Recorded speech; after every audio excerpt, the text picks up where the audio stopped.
성경 말씀은 신약성경 마태복음 22장 36절에서 40절 말씀입니다.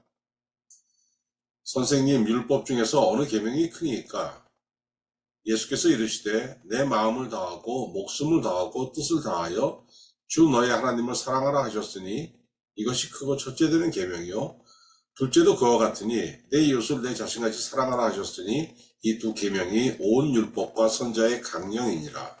아멘. 종교생활을 한다는 것은 내가 섬기는 신의 말씀과 신의 뜻에 따라서 사는 겁니다. 그럼 어떻게 됩니까?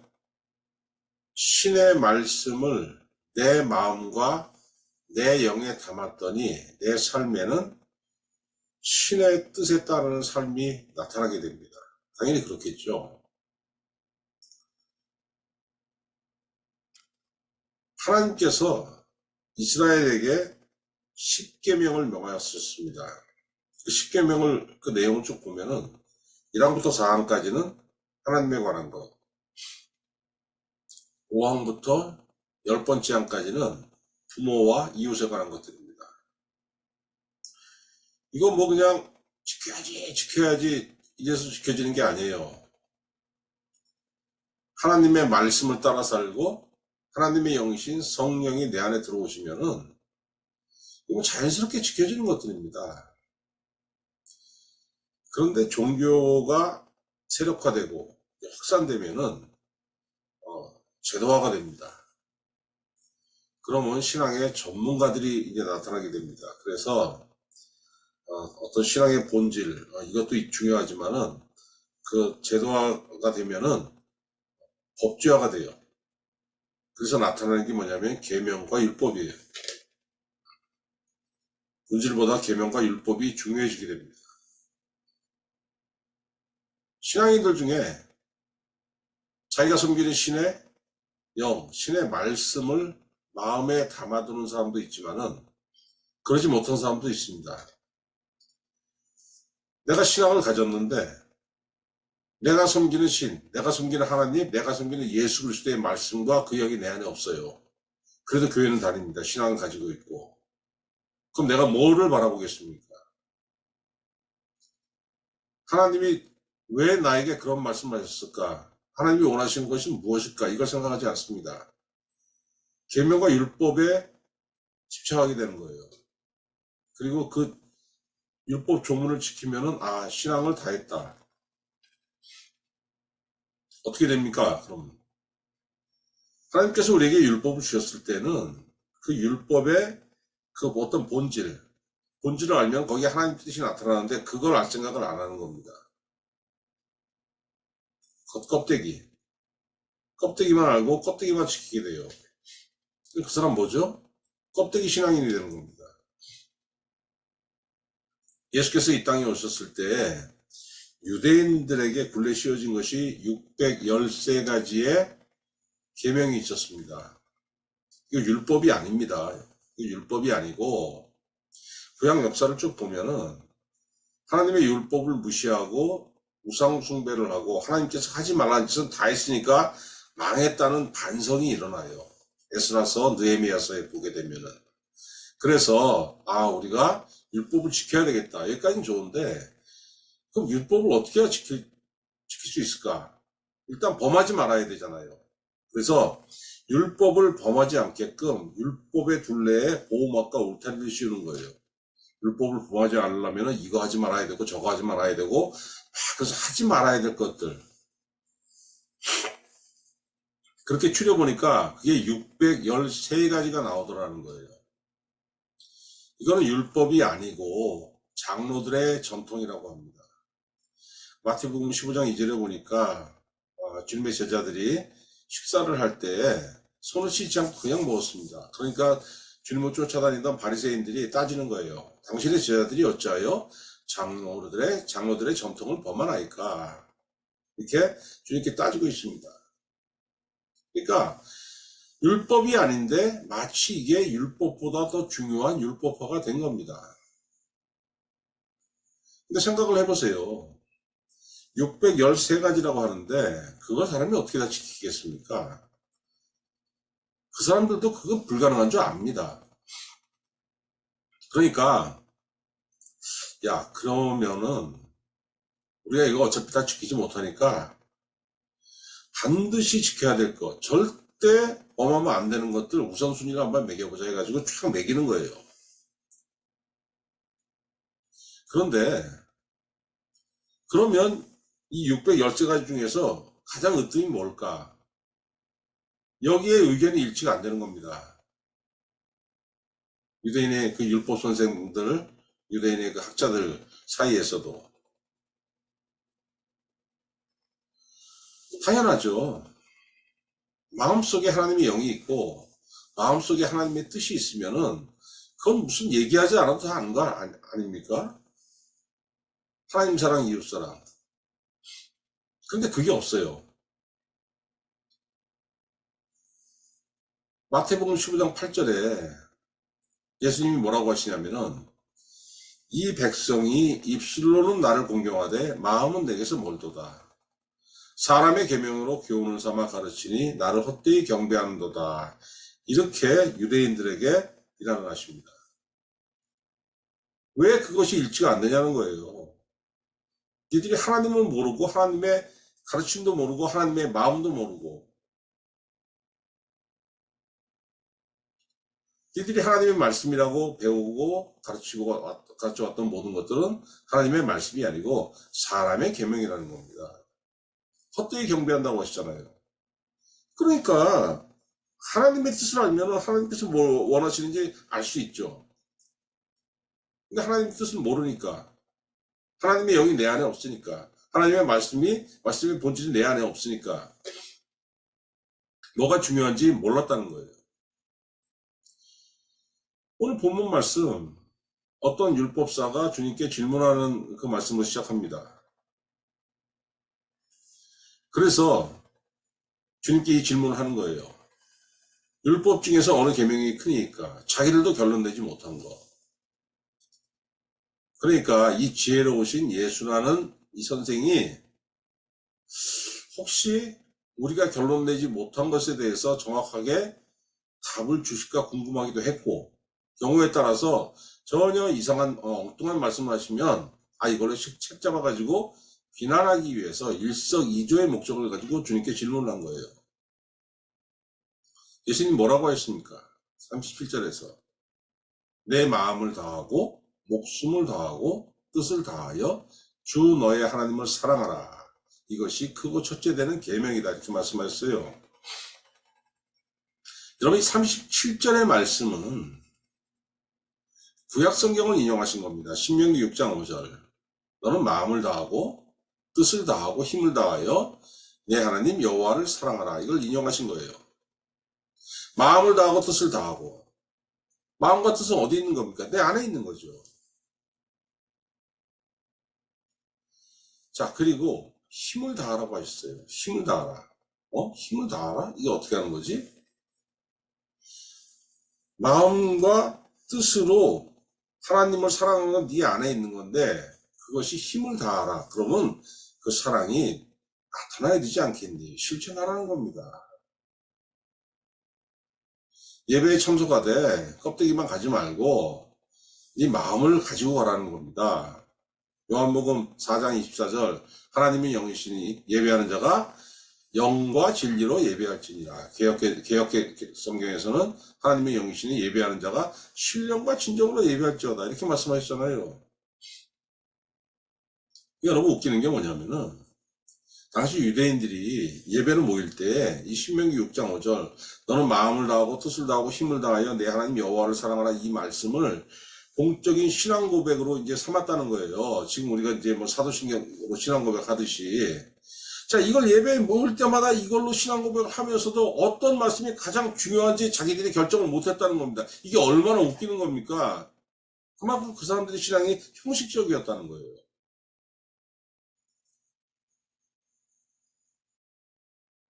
여러분, 눈 감고 우리가 그 사도신경 외우고 그러잖아요. 다 외우니까. 그런데 눈 뜨고 사도신경 구문을 보면서 한번 그렇게 고백해 보세요. 그냥 눈 감고 쭉 하면 아무 생각 없이 그냥 주르르 그냥 우리가 다 외우는 거니까 그냥 넘어가는데, 그걸 글로 읽으면서 한번 고백해 보면은 여기에 엄청나게 많은 게 있습니다. 아, 그렇구나, 그렇구나. 내가 이걸 왜 이렇게 잊고 살았지? 하는 것이 와요. 신앙 고백을 형식적으로 하는 것과 자기가 보면서 하는 거 완전히 다른 거예요. 모일 때마다 신명기 6장 5절 마음과 뜻과 힘을 다하여 하나님을 사랑하라, 이걸 하면서도 무엇이 으뜸인지 몰랐다는 것은 그만큼 눈 감고 우리가 신앙 고백하듯이 형식적으로 했다는 겁니다.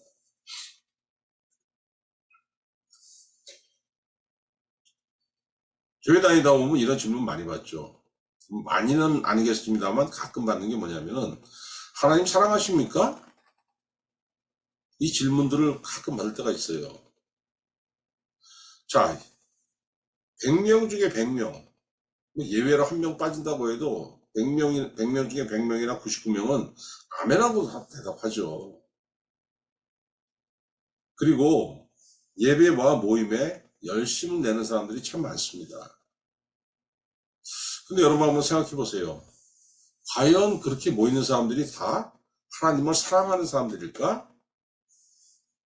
예수님이 뭐라고 했습니까? 힘을 다하라고 했어요. 네 삶에서 나타나냐는 겁니다. 네 행동에서 나타나냐는 겁니다.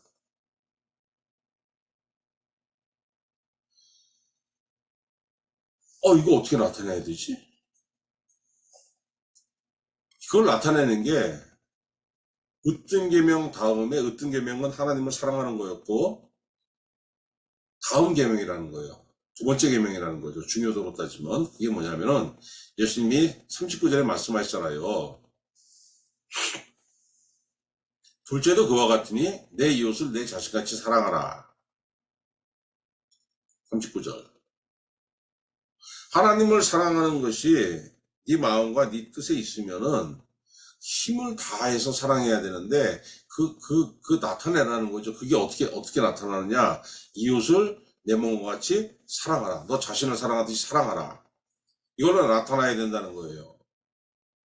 이 말씀도 주님이 처음으로 하신 말씀이 아니고 구약 성경을 인용하신 겁니다. 레위기 19장 18절, 원수를 갚지 말며 동포를 원망하지 말며 내 이웃 사랑하기를 내 자신과 같이 사랑하라. 나는 여호와이니라. 하나님께서 이렇게 분명히 말씀하셨어요. 하나님을 사랑하고 이웃을 사랑하라는 이 명령은, 이 절대 명제는 구약 시대부터 하나님께서 자기 백성들에게 지상 명령으로 주신 겁니다. 예수님이 이걸 다시 말씀하신 게 뭡니까? 이거 아직 유효해. 그리고 영원히 유효할 거야. 이렇게 말씀하신 거예요. 여러분, 요한복음 읽어보면은 예수님이 사랑을 새 계명으로 삼으시잖아요. 요한복음 13장 34절, 새 계명을 너희에게 주노니 서로 사랑하라. 내가 너희를 사랑한 것 같이 너희도 서로 사랑하라. 너희가 서로 사랑하면 이로써 모든 사람이 너희가 내 제자인 줄 알리라. 이렇게 말씀하셨어요. 그러면 아니, 뭐 이해는 갑니다. 아, 그래, 하나님을 믿는 종교니까, 하나님을 믿는 신앙이니까 하나님을 사랑하는 것이 으뜸 계명이겠지, 당연하겠지. 그리고 하나님께서 이웃사랑, 그 성도들 같은 교우들끼리 사랑하라, 뭐 당연하겠지. 이해는 가요. 근데 정확히는 모르죠. 왜 그럼 하나님을 사랑하고 이웃을 사랑하라고 하셨을까? 이것이 왜 으뜸 계명일까? 왜 예수님이 그렇게 말씀하신 것일까?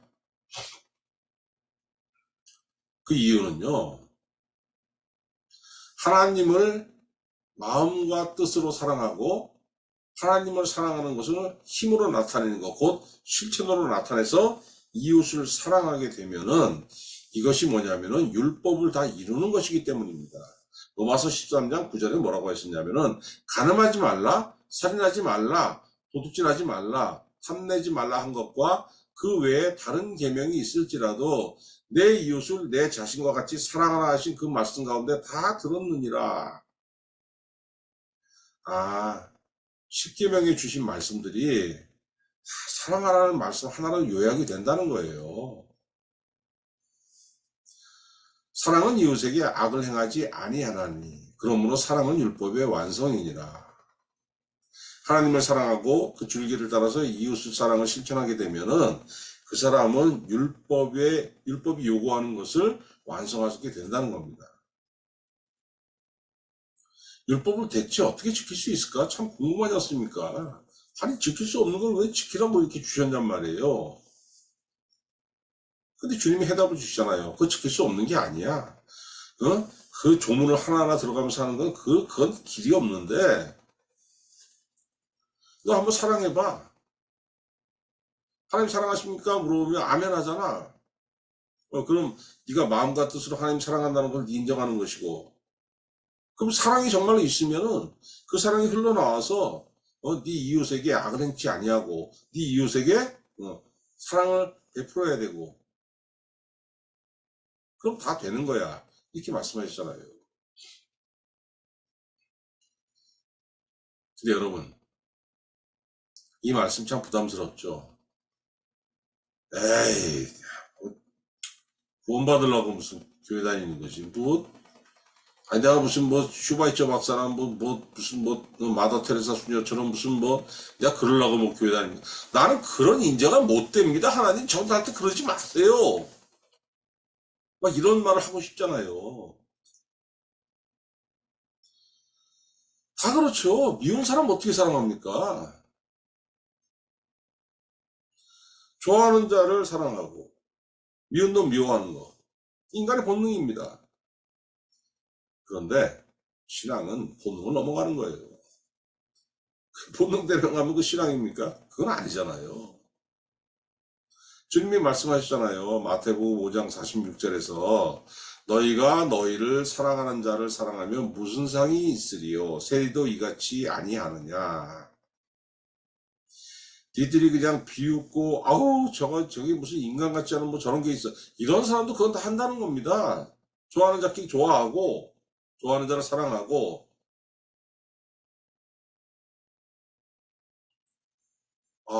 그거 얼마나 부담스러워요. 아이, 도대체 뭘 어떻게 하라는 거야 도대체. 하나님, 이거 좀 너무하시는 거 아닙니까? 이거 어떻게 사랑합니까?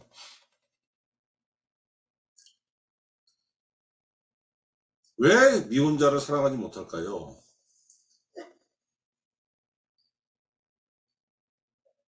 사랑이 뭔지 우리가 착각하기 때문이에요. 사랑하면 제일 먼저 떠오르는 게 뭡니까? 우린 남녀 간의 사랑을 생각합니다. 남녀 간의 사랑이 생기면 어떻게 돼? 불꽃이 일잖아요. 하고 뭐든지 그냥 오케이고 그냥 뭐든지 다 해주고 싶고. 근데 이거는 이 사랑은 뭡니까? 에로스, 열정이죠, 열정.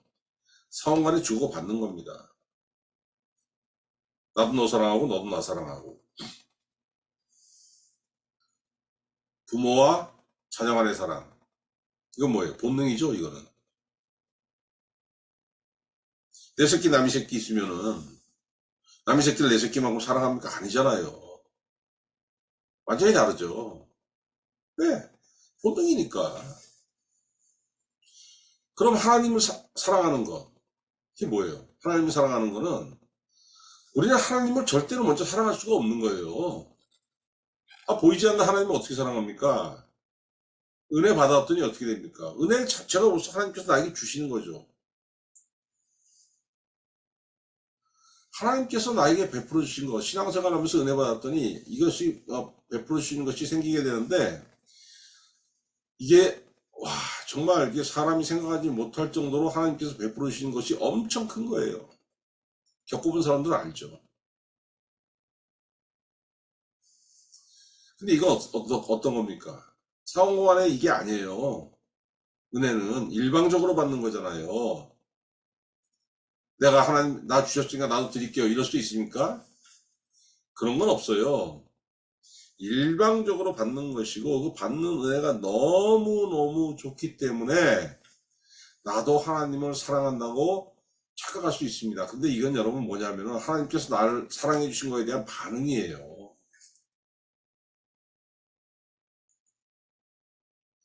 베푸시는 게 너무너무 좋으니까 감사하니까 하나님 사랑합니다. 이 고백이 이 반응으로 나오는 겁니다. 그렇죠. 좋다. 막 은혜로다 막 이러는데 갑자기 사람을 사랑하는 요구에서 이 착각이 상산이 깨집니다.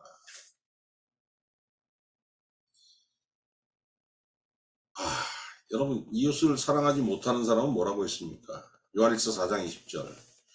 누구든지 하나님을 사랑하노라 하고 그 형제를 미워하면 이는 거짓말하는 자니 보는 바 그 형제를 사랑하지 아니하는 자는 보지 못하는 바 하나님을 사랑할 수 없느니라. 아니 이게 뭐야? 그러면 내가 여태까지 하나님을 사랑했다고 고백한 건 다 거짓말이라는 거야? 아니 미운 놈을 어떻게 사랑해?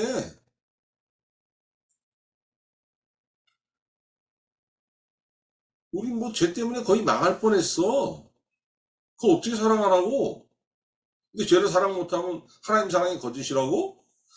이야, 이 대목에서 여러분 하나님을 사랑하는 일이 너무너무 어려운 일이 되어버리는 거예요. 어?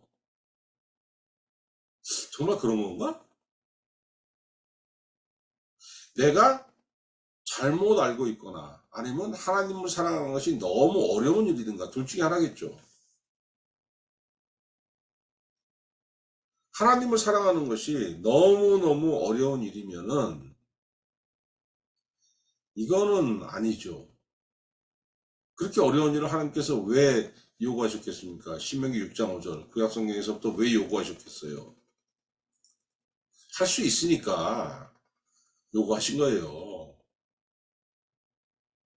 그렇다면 내가 잘못 알고 있는 겁니다. 뭘? 사랑이 뭔지, 하나님께서 요구하신 이웃을 사랑하라는 그 사랑이 뭔지. 사람 간의 사랑은 감정이에요. 그죠? 남녀 간의 사랑, 열정, 불꽃 튀는 열정, 부모 자식 간의 사랑, 본능. 감정에 속하는 영역입니다. 그런데 하나님께서 요구하시는 이웃사랑은 의지에 속하는 겁니다. 의지. 마약에 중독된 사람이 있고 도박에 중독된 사람이 있고 또 예, 담배에 중독된 사람. 이거 내 힘으로 끊지 못하니까 이거 끊게 해달라고 기도하는 경우가 있죠. 그럼 하나님 은혜 주십니다. 진정으로 기도하면 은혜 주시는데 여러분 생각을 해보세요. 하나님께서 담배 끊을 수 있는 마음을 주셨어요. 도박 끊을 수 있는 마음을 주셨어요. 주셨으니까 뭐 이제 뭐 나는 가만히 있어도 돼. 끊어집니까? 안 끊어져요. 하나님께서 주신 은혜를 받고서 내가 결단을 해야 되는 거예요. 왜? 금단 현상이 일어나지 않습니까? 금단 현상이 일어나도 다시는 이거에 안 빠질래? 다시는 담배 찾지 않고 다시는 마약 찾지 않고 다시는 이거 화투장 내가 손에 꼽지 않을 거야. 이런 의지가 필요한 거예요. 굳건한 의지가 필요한 거예요. 끊어보신 분들은 알죠? 마찬가지입니다, 여러분. 내 눈에 선하지 않은 사람을 사랑하라고 하셨을 때는 그를 사랑하겠다는 그 결단, 그 의지가 필요한 거예요. 이건 감정의 영역이 아닙니다. 미운 자에게 어찌 사랑하는 감정이 일어날 수 있겠어요. 그런데 하나님 사랑하라고 명하셨으니까 저는 사랑 정말 못하겠는데요. 그래도 주님 말씀하셨으니까 저는 사랑하겠습니다. 내 힘으로는 안 되거든요. 하나님 은혜를 좀 주세요. 그럼 하나님께서 은혜 주시는 겁니다. 뭐 이웃사람 간에 무슨 뭐 연인들이 뭐 불꽃 튀게 사랑하듯이 이웃 간에 무슨 그런 게 필요합니까? 그런 거 필요 없잖아요. 사람과 사람 사이에 이웃을 사랑하라는 거는 왜 이게 의지의 영역이냐면은 그 사람들에게 베풀어야 될 게 뭡니까? 베풀어야 될 사랑은 자비와 관용이에요. 불꽃 튀는 사랑은 연인 간에 하는 거고 부부 간에 하는 거고 이웃 간에 무슨 불꽃 튀는 사랑 그 불륜이 되는 거예요. 큰일 나는 거예요. 그러면 안 되는 겁니다. 그러면 이웃 간에는 어떻게 해야 됩니까? 자비를 베풀고 관용을 베풀고 빌립보서 4장 4절 주 안에서 항상 기뻐하라 내가 다시 말하니 기뻐하라 너희 관용을 모든 사람에게 알게 하라 주께서 가까우시니라. 하나님 이웃사랑을 실천할 수 있는 마음을 나에게 주시옵소서. 이 기도하면 하나님께서 그래, 미운 놈에게 떡 하나 더 줘 하고 자비와 관용을 베풀 수 있는 그 넓은 마음을 주신다는 거예요. 자, 그럼 여러분 생각해 보세요. 어떤 사람이 과연 교회 다니는 사람 중에서 신앙을 가진 사람 중에서 어떤 사람이 과연 이웃사랑을 베풀 수 있겠습니까? 이웃에게 자비를 베풀고 이웃에게 관용을 베풀 수 있겠습니까? 왜 사랑하라고 하십니까? 사랑하기 쉽지가 않잖아요. 삐걱거리는 관계가 많으니까 그냥 미움의 불꽃 눈에 스파크가 팍 튀기죠. 사랑의 스파크가 아니고 저걸 그냥 하면서 스파크가 팍팍 튀기잖아요. 얼마나 맞습니까? 근데 자비에 불고 좀 봐줘 넓은 마음으로 이렇게 말씀하시는 거잖아요. 여러분 신앙을 가지고 있을지라도 어떤 사람에게 관용이 생깁니까? 신앙 가지고 있다가 다 생기는 게 아니에요. 신앙이 기쁨일 때 신앙이 여러분의 삶에 기쁨이지 않으면 이 자비 생기지 않습니다. 이 관용 생기지 않습니다.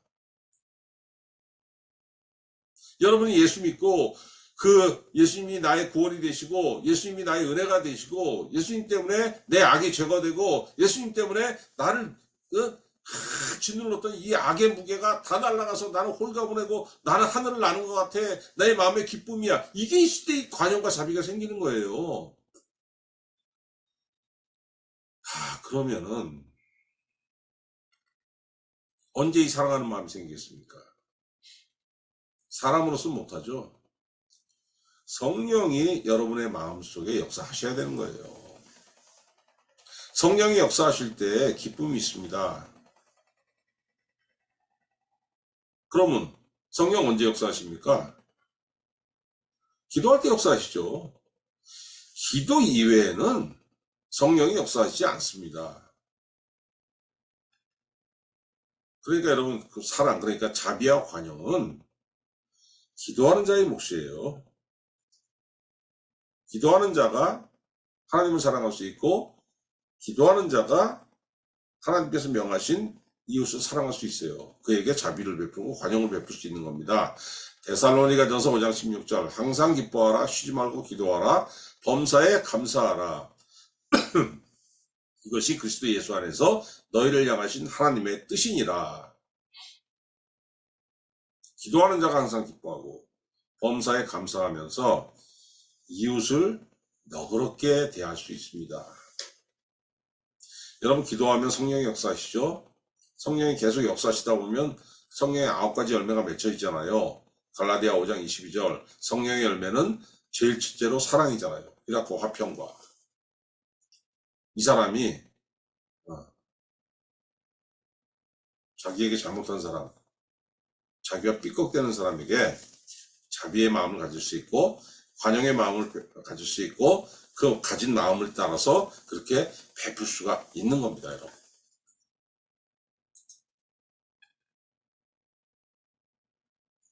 그래서 율법의 으뜸 계명인 하나님을 사랑하고 네 이웃을 내 몸과 같이 사랑하라는 이 말씀은 율법을 지키려고 애쓰는 자가 지킬 수 있는 것이 아니에요. 성령을 따라 행하는 자가, 성령의 충만함을 입은 자가 지킬 수 있는 거예요. 로마서 8장 4절, 육신을 따르지 않고 그 영을 따라 행하는 우리에게 율법의 요구가 이루어지게 하려 하심이라. 여기서 육신을 따라 행한다는 것은 막 그냥 육신의 정욕대로 그 따른다는 게 아닙니다. 율법을 따르는 것을 바울은 육신을 따른다고 지금 표현하고 있는 겁니다. 육신을 따르지 않고 율법을 따르지 않고 그 영, 그 성령을 따라 행하는 우리에게 율법의 요구, 곧 육신의 요구가 이루어지게 하려 하심이니라. 얼마나 귀한 말씀입니까? 율법의 본질이 뭐예요? 하나님의 마음이잖아요. 그렇기 때문에 하나님의 영이신 성령이 가장 잘 아시는 겁니다. 성령을 따라 행할 때 지킬 수 있는 거예요. 대부분의 사람들은 성령을 따라 행하지 못하기 때문에 율법 종문의 껍데기만 하는 외식적인 신앙인이 되는 겁니다. 주님 시대에 그런 사람들이 디글디글 넘쳤었잖아요.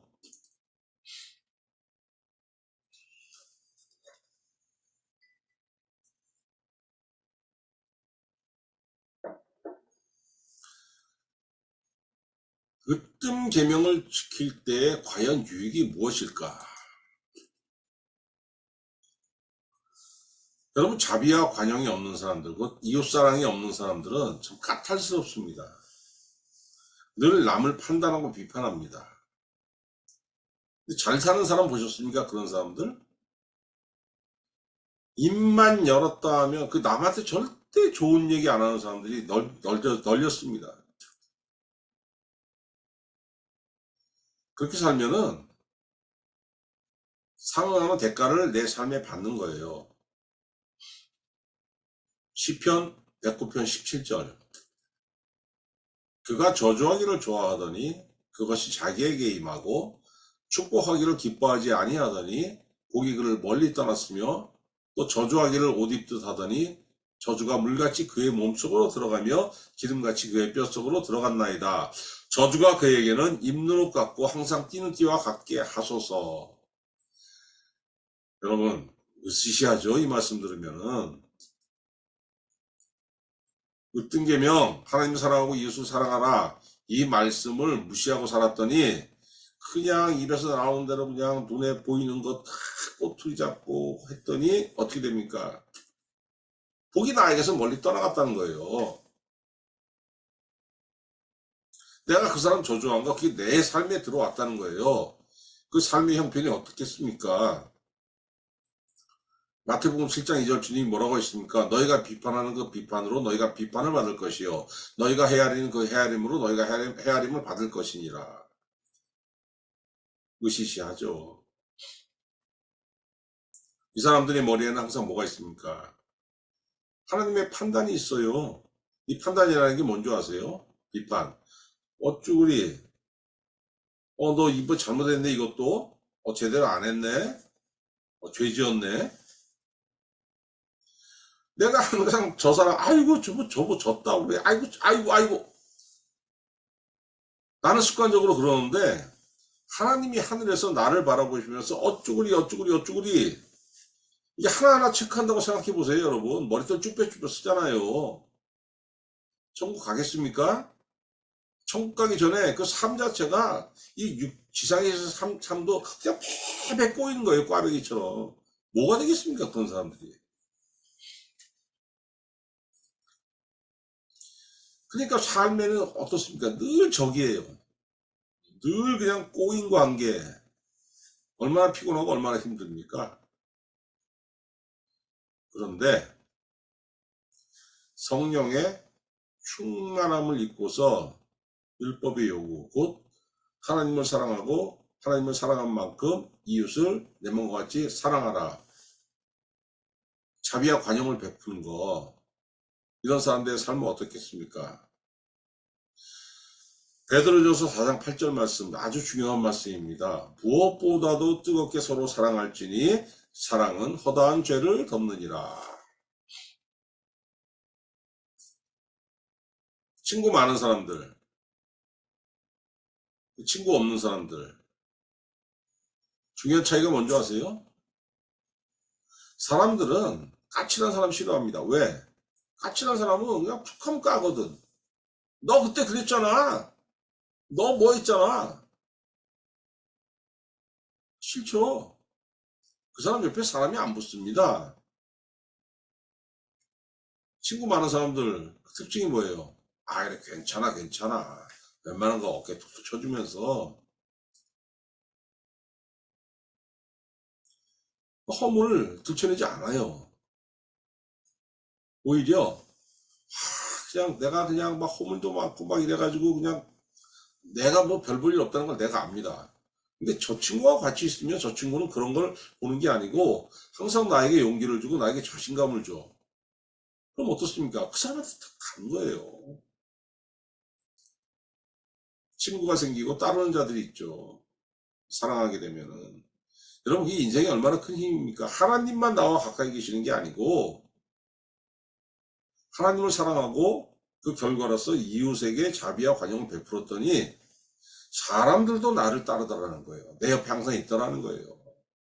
얼마나 큰 힘이에요, 여러분, 이게. 그리고 또 뭐가 있습니까? 내 죄를 사하시는 하나님의 용서가 있습니다. 마태복음 6장 12절.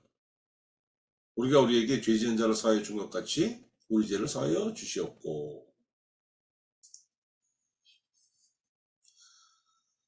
여러분, 나는 어떤 사람입니까? 나. 스스로 한번 생각해 보세요. 여러분, 자기 자신을 한번 생각해 보세요. 나 어떤 사람이지? 본인들은 다 그렇게 생각하죠. 아이, 나 괜찮지. 뭐, 이 정도면 됐지. 뭐, 그래, 허물이 좀 있지만, 아, 그 정도 허물 없는 사람이 어딨어. 그래도 나 정도면 그래도 좀, 좀, 그래도 뭐 꼭, 뭐, 100%는 아닐지라도 괜찮은 거야. 웃기지 마세요. 실상은 어떻습니까? 남을 비판해가지고 그 허물 드러내는 것을 좋아하고, 그 사람이 그냥 얼굴 빨개지면 그냥 겉으로는 그냥, 아이고, 뭐 하다가 속으로는, 그 사람을 용서하고, 포용하는 것은 참 어려운 게 납니다, 나. 근데 내 허물이 드러나면은 아 사람이 그럴 수도 있지. 뭘 그런 거 가지고 그렇게 따지고들 그래. 아 하나님 그랬잖아. 주님 그랬잖아. 어? 비판하지 말라고. 자기는 열심히 비판하면서 남이 나를 요만큼 비판하는 거 못 견뎌요. 그게 바로 납니다. 그러니까 나는 어떤 사람이에요? 비판과 무자비로 인해서 하나님의 심판 앞에 놓인 가련한 인생이에요. 그게 바로 나예요. 생명에 가깝습니까? 죽음에 가깝습니까? 그런 내가 생명에 가깝다고 착각을 하지 마세요. 죽음에 가까운 거예요, 여러분. 어떻게 살 수 있어요? 살아야죠. 이렇게 살다가 그냥 가면 그 지옥 가는 거예요. 이 생에서의 삶도 저주고, 저생에서의 삶, 지옥, 하나님 없는 거. 살아야 되지 않습니까? 어떻게 사실 겁니까? 성령을 힘입어야죠. 성령을 힘입기 전에는 하나님을 사랑한다는 고백은 있었지만 실제로는 사랑하지 못했고, 하나님 사랑함이 없었으니까 이웃 사랑함도 없었잖아요. 성령을 힘입었더니 나는 하나님을 사랑할 수 없으되 성령을 통하여서 하나님께서 한량없이 은혜를 보여주시니까 내 입에서 진정한 고백이 나오는 거예요. 아버지, 정말 감사합니다. 나의 힘이 되신 여호와여 내가 주를 사랑하나이다. 이 다윗의 고백이 내 고백이 되더라는 거예요. 다윗도 성령이 충만함을 입었던 사람, 나도 성령이 충만함을 입었더니 하나님을 사랑한다는 고백이 내 입에서 나온다는 겁니다. 그렇게 되면 어떻게 됩니까? 주님이 요구하신 거, 이웃사랑이라는 이 율법의 본질이 내 삶에서 이루어질 수 있는 거죠. 까칠했던 내가 자비의 사람이 되는 거고, 까칠했던 내가 관용의 사람이 되는 거고. 그러면 어떻게 됩니까, 여러분? 내 삶에 변화가 일어나요. 평안과 생명이 내 삶에 있더라는 겁니다. 평안과 생명. 로마서 8장 5절. 육신을 따르는 자는 육신의 일을, 영을 따르는 자는 영의 일을 생각하나니 육신의 생각은 사망이요 영의 생각은 생명과 평안이니라. 이야, 성령을 따라갔더니 생명과 평안, 율법을 따라갔더니 사망. 성령을 따라서 계명을 이룬 사람에게는 하나님과의 관계도 원만하고 사람과의 관계도 원만하니까 불화가 있을 수가 없어요. 그게 생명과 평안이 당연히 있는 거죠.